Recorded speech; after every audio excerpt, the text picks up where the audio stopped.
Hello and welcome to a special NDTV show with the great, irresistible, scintillating Shobhaa Day, who's just out with her new novel. It's called Sethji, a fiction of skullduggery and corruption in New Delhi. Shobhaa, Sethji, with Sethji you returned to fiction after many a long year, I think 12 years. 12 and years, this that's is your right. 18th book, many That's books right. of non-fiction in between. Yes. But your reputation as a writer of books was made with non-fiction in the 80s and 90s. All those steamy books like Starry Nights, Socialite Evenings, Snapshots, and so on. What has taken you so long to come back with a novel? Sunil, I think fiction for me is attending a spa treatment. It's a luxury. And it's also something I find which de-stresses me completely. It comes easily to me. I take it for granted. I find it seductive. But I also found non-fiction extremely challenging at the time that I was writing it, which was a decade of non-fiction writing, as many titles, because there was a feeling that India is going through so much cataclysmic change on every level, socially, politically, economically, in terms of our structures, the dynamics within family, parenting, marriage. It needed to be chronicled. And that's when the journalist in me kicked in and took over from the storyteller.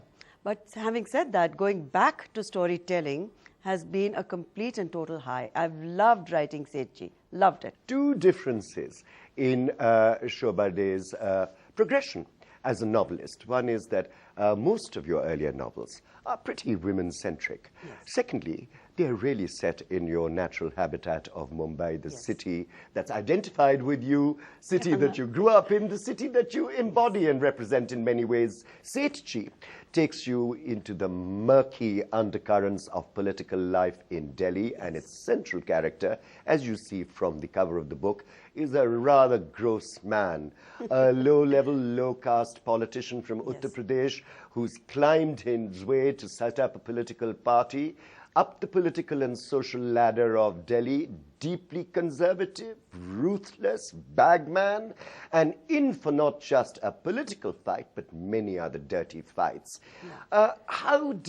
What takes you into the world of Delhi political life and such a ruthless, unpleasant male protagonist? Delhi political life, when you think of the destiny of India, you cannot divorce it from what happens in Delhi.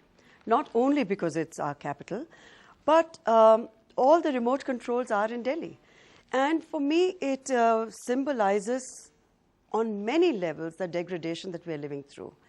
It is, to talk about it as a corrupt capital would be an understatement. So the person had to be located in Delhi, and at the same time, I didn't want Sethji to be a big player.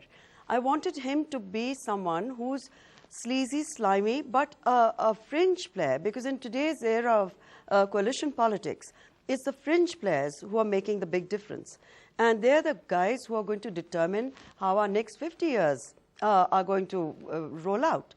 So Sethji became emblematic in that sense of all that I disdain, all that I have contempt for, as do all the right-thinking citizens of India. Right, and as a Mumbai girl, dyed-in-the-wool Mumbai person, although you've lived in Delhi for parts of your life as a civil servant's daughter, there's not really much love lost between the national capital and you, is it? You don't really like Delhi.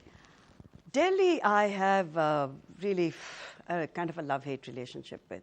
I can't figure out Delhi the way I know Bombay is in my DNA.